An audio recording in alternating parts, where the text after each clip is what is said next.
Hello সবাইকে। ঠান্ডা তো প্রায় পড়েই গেছে, তো ঠান্ডারই একটা অসাধারণ রেসিপি তোমাদের সাথে শেয়ার করা যাক। তো সেটা হলো গিয়ে পালং পনির। তো পালং শাকটাকে ভালো করে ধুয়ে আমি একটুখানি ভাপ দিয়ে নিয়েছি। বেশি সিদ্ধ করবো না, হালকা মতনই সিদ্ধ করব। আর তার সাথে কটা কাজু বাদামও সিদ্ধ করে নিয়েছি। সিদ্ধ করে আমি ব্লেন্ডারে ভালো করে মিক্সিং করে নিয়েছি। তারপরে পনিরগুলো এরকম ছোটো ছোটো কিউব করে কেটে নেব। কেটে নিয়ে একটু সাদা তেল আর 1 চামচ মতন ঘি দিয়ে হালকা করে ভেজে নেব। পনিরটা ভাজলে তার টেস্টটা একটু বেড়ে যায়, এবং কেউ যদি চাও না ভেজেও খেতে পারো, সেটাতেও ভালোই লাগে, খারাপ লাগে না।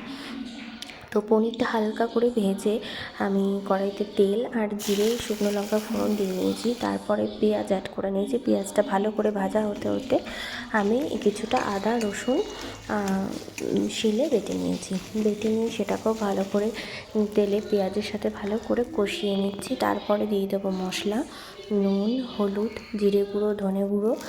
আর আমি পালং শাকের সাথে কটা কাঁচা লঙ্কাও পেস্ট করে নিয়েছি। লঙ্কাগুলো খুবই ঝাল ছিল, তো যদি কাঁচা লঙ্কা অল্প ঝাল থাকে তো তোমরা সামান্য লঙ্কার গুঁড়ো অ্যাড করে নিতে পারো। তো এটা দেখতেই পাচ্ছ ভালো করে আমি ভেজে নিচ্ছি। মশলার কাঁচা গন্ধটা বেরিয়ে গেলে তারপর আমি ব্লেন্ডারে যে পালং শাকটা গ্রেট করে রেখেছিলাম সেটা আমি অ্যাড করে নিচ্ছি। অ্যাড করে আমি ব্লেন্ডারটা ধুয়ে কিছুটা জল দিয়ে ভালো করে ওটা মিশিয়ে অ্যাড করে নেবো। অ্যাড করে এইভাবে দেখো এরকমই দেখতে লাগছে।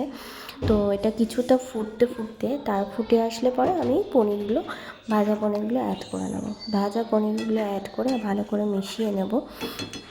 মিশিয়ে একটুখানি মিষ্টি দিয়ে দেবো যাতে পালং শাকের তিতো ভাবটা কেটে যায়। আর আরও একবার একটুখানি ঘি অ্যাড করব। আর অ্যাড করব হচ্ছে একটু কসুরি মেথি।